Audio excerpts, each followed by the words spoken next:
When someone accuses you, criticizes you, or questions you in a way that feels unfair, your first instinct is probably to explain yourself, to show them the truth, to make them understand your side. That feels natural because we've been trained to believe that defending ourselves clears our name. But in reality, defending yourself does something you don't realize in the moment. It tells the other person that their words carry enough power to put you in a position where you have to prove yourself. And the moment you do that, you've stepped into the wrong role. Think about it like this. When you defend yourself, you're walking straight into a courtroom where the other person is the judge. You're handing them a gavel and saying, "Decide if I'm guilty or innocent." That doesn't sound like power. That sounds like submission. And the truth is, they never had that kind of authority to begin with. By defending yourself, you actually give them control over the conversation, even if they don't deserve it. You shift from being an equal to being someone trying to earn approval. That's why defending is dangerous. Now, this doesn't mean you shouldn't clarify when there's confusion. But clarification and defense are two completely different things. Clarification is calm, factual, and grounded in confidence.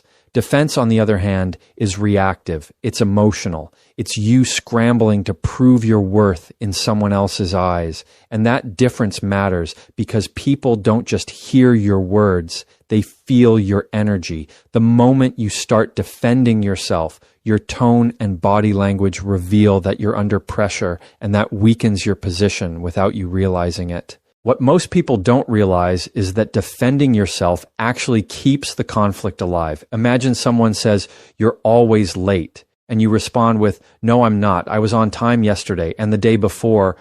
Now you're arguing inside the frame they created. The focus is no longer on whether their statement is even fair. It's on whether you can disprove it. And the more energy you spend defending, the stronger their accusation looks. They don't have to work hard anymore because you've taken on all the work of proving. That's the trap. Here's the deeper problem. When you defend yourself, you're operating from a place of insecurity, even if you don't see it that way. Because if you were completely secure in who you are, their words wouldn't pull you into proving anything. Think about the strongest leaders, the most confident people you know. They don't rush to defend themselves against every comment or criticism. They stand steady. They let words bounce off them. That doesn't mean they don't care. It means they know that defending themselves is not the same thing as standing in their truth. Defending is also short-term relief, but long-term damage. In the moment, it feels good to throw back explanations or arguments because you think it sets the record straight. But later, you realize you've actually validated the other person's power. You've shown them exactly how to push your buttons and get a reaction. People remember that. And once they know they can pull you into defense mode, they'll use it against you again. So by defending, you're training people on how to control you, even if that's not your intention. The reality is this: the most powerful people don't defend themselves because they don't accept the premise that they're on trial. They know their value isn't determined by someone else's words. They know their truth doesn't require permission. And they know that defense doesn't prove strength, it proves pressure. So the next time someone comes at you with a criticism, before you rush to explain yourself, pause. Notice the pull to defend. Because the very act of defending is silently telling the other person, "You're right, I owe you proof," when in fact, you don't. Every conversation operates inside a frame. A frame is simply the perspective that sets the rules for how the conversation unfolds. Whoever controls the frame controls the direction, the tone, and the outcome. Most people don't even realize a frame exists, and because of that, they walk into someone else's frame without question. That's when arguments spiral out of control. The person who sets the frame dictates the game, and if you're not aware of it, you end up playing by rules you never agreed to in the first place. Think about a time when someone accused you of something. The moment you start explaining or defending, you've already accepted their frame that you owe them proof. They've set the terms and you've stepped inside it. That's why you feel cornered, because you're no longer in control of the direction. Controlling the frame doesn't mean being aggressive or manipulative. It means recognizing when someone is trying to box you into a role you don't belong in and having the confidence to step outside of it instead of playing along. The power of controlling the frame lies in understanding that conversations aren't just about words, they're about positioning. If someone says you're selfish, the frame is that their opinion defines your character. If you immediately say, "No, I'm not, here's why," you've accepted that their judgment matters more than your reality. But if you respond with calm presence, something as simple as, "That's an interesting way to see it," you shift the frame. You're no longer in their courtroom. You've reestablished yourself as equal, not as the accused. Frames show up everywhere, in the workplace, in relationships, even in casual conversations. For example, if a boss says, "You're not working hard enough," and you instantly start rattling off your accomplishments, you've accepted their frame of inadequacy. Instead, you could say, "Help me understand what you mean by hard enough." That question shifts the frame from accusation to clarification. You've moved from proving yourself to making them define their terms. That's control, and it shows you won't just absorb someone else's perspective without challenge. Controlling the frame also prevents escalation. When people throw accusations or sharp words, they want you to react. They want you inside their frame because that's where they feel powerful. But the moment you refuse to play that role, the energy changes. They may push harder at first, but eventually they realize you're not giving them the fuel they expect. Instead of defending, you're calmly redirecting.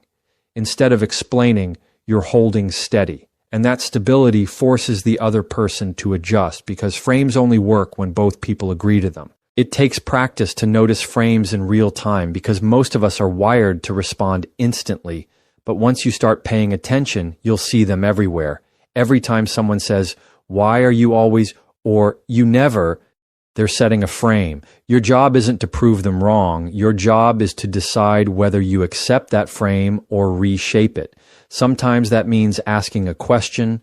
Sometimes that means staying quiet. Sometimes it means calmly saying, "That's not how I see it." Each response keeps you outside their box. The key is remembering that control isn't about dominating the other person. It's about not letting them dominate you. When you control the frame, you keep your power. You keep your dignity. You keep the ability to decide how the conversation goes instead of being dragged into battles you can't win. The person who controls the frame doesn't have to be the loudest or the sharpest. They just have to be the one who refuses to step into someone else's story and instead writes their own inside every interaction. One of the hardest skills in communication is learning how to acknowledge what someone says without feeling the need to justify yourself. Most people blur those two together. They think acknowledging is the same thing as agreeing, so they immediately go into defense mode. But acknowledgement is not agreement. It's simply showing you heard the words without stepping into the trap of proving yourself. The moment you add justification, you hand over your power. But when you stop at acknowledgement, you keep control of the conversation and protect your confidence. Let's say someone says, "You don't care about me." Your natural instinct might be to argue back, list the things you've done, or explain how much you actually care. That's justification. But when you do that, you've accepted their frame and placed yourself on trial. Acknowledgement sounds different. It might be as simple as, "I hear that's how you feel."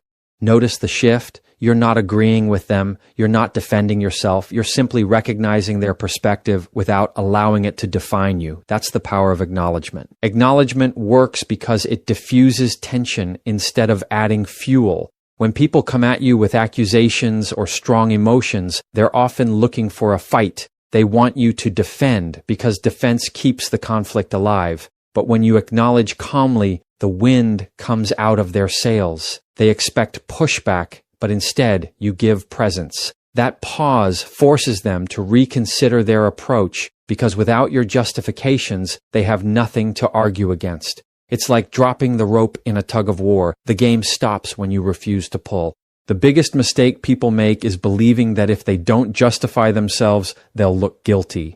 But the opposite is true.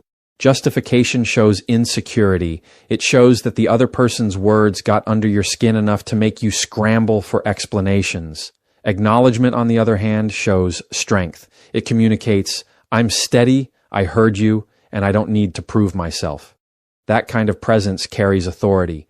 It doesn't silence the other person, but it removes their power to drag you into endless explanations that never satisfy them anyway. Here's a workplace example. Your boss says, you dropped the ball on this project.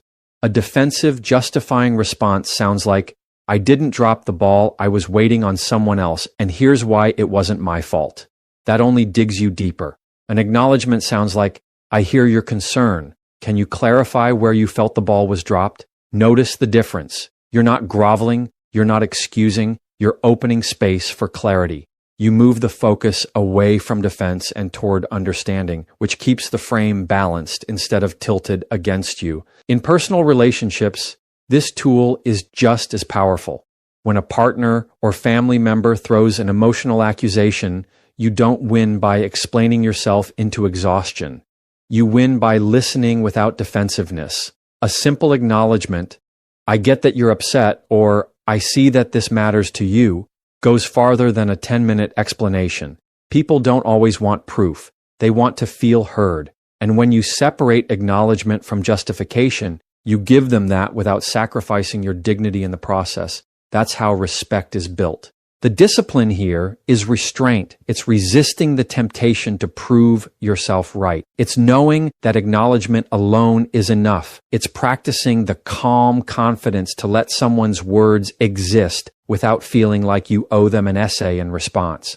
Over time, this becomes second nature, and you'll notice people respond differently to you. The ones who used to bait you into defense won't get the same satisfaction. The ones who actually value communication will lean in, because acknowledgement without justification creates space for real conversation instead of endless battles. When someone challenges you, the default reaction is to answer. They make an accusation, you respond. They throw a question with a sharp edge, you explain. But here's the problem. Every time you answer, you step into their frame. You're now playing defense instead of holding steady. A stronger move is to replace answers with questions. Asking instead of answering changes the balance of power. It takes the pressure off you to prove yourself and places the responsibility back where it belongs, on the other person to explain their words, their assumptions, and their reasoning. Imagine someone says, "Why are you always so difficult?"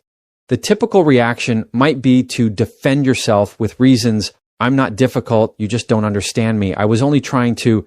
That's answering, and answering traps you. A better response is to calmly ask, "What makes you say that?" That simple question shifts the focus. Instead of you scrambling to prove you're not difficult, they now have to unpack their own accusation. The conversation changes from you proving your innocence to them clarifying their position, which is where the accountability belongs. Questions have a unique power because they slow down the pace of conflict. When someone is trying to provoke, they want speed. They want a quick defensive reaction. They want to see you flustered. But a calm question interrupts that rhythm. It forces the other person to pause and think. It turns the spotlight back onto them. And in that pause, you regain control. That's why asking is not a weak move. It's one of the strongest moves you can make in communication. It shows composure, and composure always carries authority. Another example, let's say someone tells you you're not committed to this team. The knee-jerk answer is to list everything you've done, all the late nights, all the effort. But that's answering, and answering is defending. Instead, try asking, what makes you feel that way? Or, what does commitment look like to you? Those questions don't just protect your position, they open space for clarity. Many times you'll find the accusation is vague or rooted in emotion, and when asked to explain, the other person realizes their words don't carry as much weight as they thought. The beauty of asking is that it's disarming without being aggressive. You're not fighting back, you're not shutting down, you're simply redirecting the energy. It's like holding up a mirror instead of a shield. And people can't argue with a mirror, they have to face themselves. The more you practice this, the more natural it becomes. It's not about dodging responsibility. It's about refusing to carry a burden that doesn't belong to you. By asking instead of answering, you make the conversation about understanding instead of about proving. In personal situations, this approach also creates space for empathy. For example, if a partner says, "You never listen to me," instead of answering with, "That's not true, I always listen," ask, "Can you tell me a time you felt unheard?" That question doesn't just diffuse conflict. It digs into the root issue. Asking shows that you're open to dialogue, but without taking on unnecessary blame. It shifts the interaction from battle to exploration, and that change can transform tense conversations into meaningful ones without you losing your grounding. This tool works because questions signal confidence. Insecure people rush to answer. Grounded people take their time and redirect with curiosity. It's not about interrogation, it's about maintaining balance. The moment you start asking instead of answering, you change the rules of the conversation. You no longer look like someone desperate to prove a point. You look like someone who isn't shaken by what's being said. And that shift in energy speaks louder than any defense you could give, because it shows you're steady enough to lead the direction forward. In every heated interaction, there's a choice. You can react or you can stay grounded. Reacting feels natural because it's immediate. Someone criticizes you, you snap back. Someone questions you, you rush to defend. It feels like protecting yourself, but in reality, reacting means you've given them control over your emotions. Staying grounded, on the other hand, is refusing to let their words dictate your state. It's keeping calm when they expect you to explode. It's steady tone, steady body language, steady presence. That steadiness is what communicates true strength. When you react, you hand over your power. You allow the other person to set the tempo and the tone of the conversation. They raise their voice, you raise yours. They throw an accusation, you scramble for a defense, and the entire time they're controlling you without even realizing it. But when you stay grounded, the roles flip. You're not matching their energy, you're holding your own. And when you hold steady, the contrast between your calm and their chaos is undeniable. People notice it. It changes the dynamic immediately. Grounded doesn't mean emotionless. It doesn't mean you don't care. It means you've trained yourself to pause before responding. That pause is where your power lives. In that moment, you're choosing not to be pulled by someone else's storm. You're choosing to breathe, to listen, to respond in a way that reflects your values, not their provocation. Most conflicts escalate because both sides are reacting to each other like dominoes. But if one person refuses to tip over, the chain reaction ends. That person is the grounded one, and that's who holds the real authority. Here's a practical example. Someone says, "You're so irresponsible." A reactive response would be, "No, I'm not. You're the irresponsible one." That fuels the fire. A grounded response could be silence, a calm breath, or a simple, steady acknowledgement like, "I hear that's how you see it." Notice the difference? One keeps the cycle spinning, the other stops it cold. Staying grounded doesn't just protect your peace, it sets the tone for the entire interaction. It tells the other person, "I won't play your game," without ever having to say those words. The hardest part about staying grounded is that it requires self-control in moments when your emotions want to take over. Anger, defensiveness, embarrassment, they all push you toward reacting. That's why grounding is a skill you have to build. It's about practicing calm even when it feels unnatural. Over time, you train your nervous system to slow down instead of speed up in conflict. The more you practice it, the more natural it becomes. And when it becomes natural, you start to carry that steadiness into every area of your life. What makes grounded people stand out is that they're not easy to manipulate. When you're reactive, anyone who wants to get under your skin can succeed by pressing the right button. They know exactly what to say to trigger you, but when you're grounded, those buttons don't work anymore. Their words might sting, but they don't control you. That makes you unpredictable in the best way, because people realize they can't steer you with drama, guilt, or provocation. And that realization